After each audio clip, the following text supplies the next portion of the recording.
Hi, my name is Shamika and this is my story. I pretty much grew up in church. My grandmother started taking us to church at a very young age, and my grandmother had a huge influence in my life as far as me having a relationship with Christ.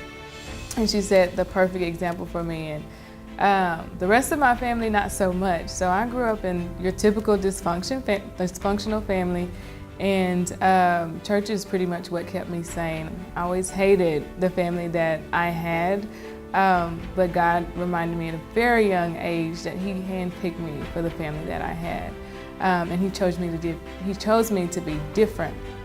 And so nothing about my life now shows that I grew up in a dysfunctional family.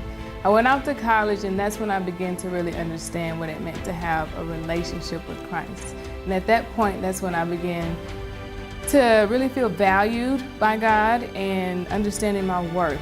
And so my dream has always been to help other women and other young ladies to understand their worth and that they're valued by God, and it doesn't matter their circumstances, it doesn't matter where they grew up, it doesn't matter if their father was or was not in their life, it doesn't matter their past abuse history, it doesn't matter any of those things because they're valued as a jewel in God's crown. I'm super excited to work with the women's ministry at Conroe Life Church so that I can make that investment in those women's lives and the young girls that will come in and be a part of the Conroe Life Church family.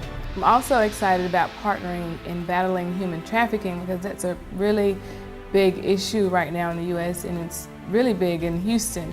And so those girls really need to know that they're loved and that there's so much more to life than what they've been exposed to. And so just rescuing those girls and showing them a better life is a passion of mine as well.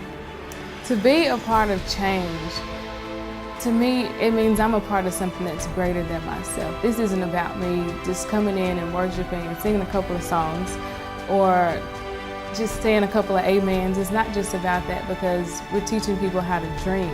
And when you teach them how to dream, you change the way they think. And when you change the way they think, you change the way they live. And when we change the way they live, we change the world. My name is Shamika, and I will change the world. I'm Pastor Kevin Overbeck, and just after seeing the stories, I'd like to invite you to be a part. Maybe you feel like you have a dream that God's given you and you want to see that come to fruition. Let me tell you, Conroe Life Church, we believe dreams don't expire, and we believe together we will make a difference.